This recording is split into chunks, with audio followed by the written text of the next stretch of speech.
Okay, I'm going back. Bye. Oh, thank you. Thank you. All right. Thank you so much for joining us today. I am so excited to have been part of such an amazing fellowship. Personally, I learned how to take my story and identify some key elements like my challenges, the choices that I've made to be able to create a change. So I do want to thank the fellowship for having me on. So some would say that storytelling is as simple as just talking about events, and somewhat I do agree. But I do have to disagree. Storytelling is a powerful skill that we develop once we've learned to embrace our backgrounds, our experiences, and then we acquire the skills to place effective elements of our story in the correct order. So, throughout my life, I've learned to pick up the pieces of myself and then construct and define the identity I wanted to narrate. So, here is a new narrative. I was born in Guatemala and I lived in Guatemala for 15 years.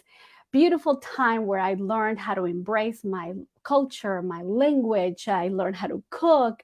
I learned how to celebrate so many celebrations in my country.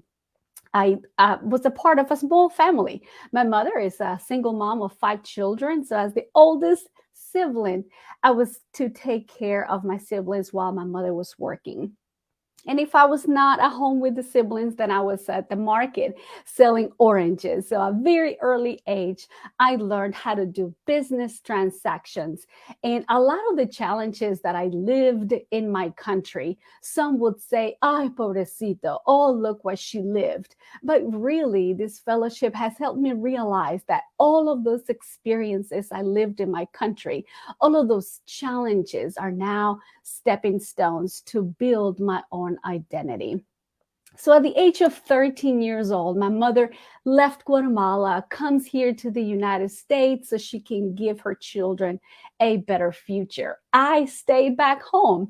So we built a shack in a neighbor's backyard, and there we lived, all 5 of us, with just the essentials, while my mother was sending money for us to have food on the table, shelter over our heads. So for 2 years, I did the best I could to take care of my siblings.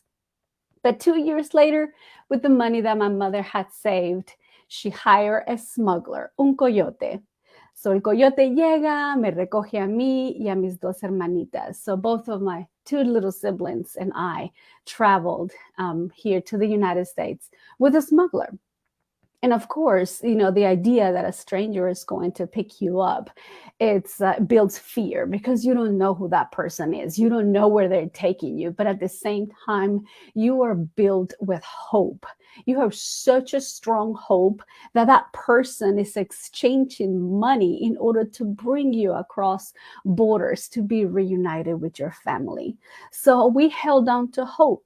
And that hope is what kept us for 2 months with that smuggler until we made it here to the United States.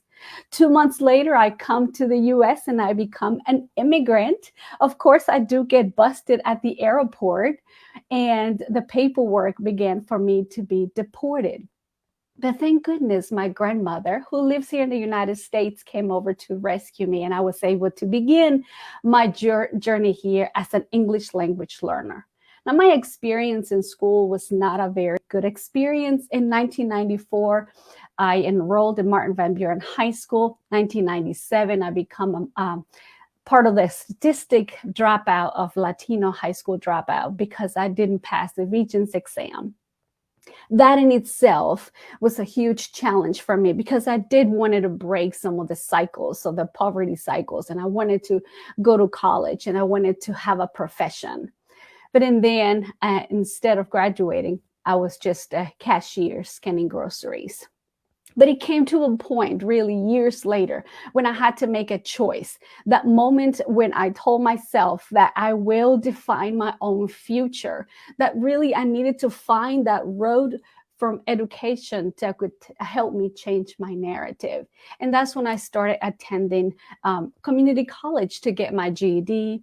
And then I met Angie Power, a teacher who took me under her wing and helped me through my associates, my bachelor's, and now I am a teacher of English as a second language.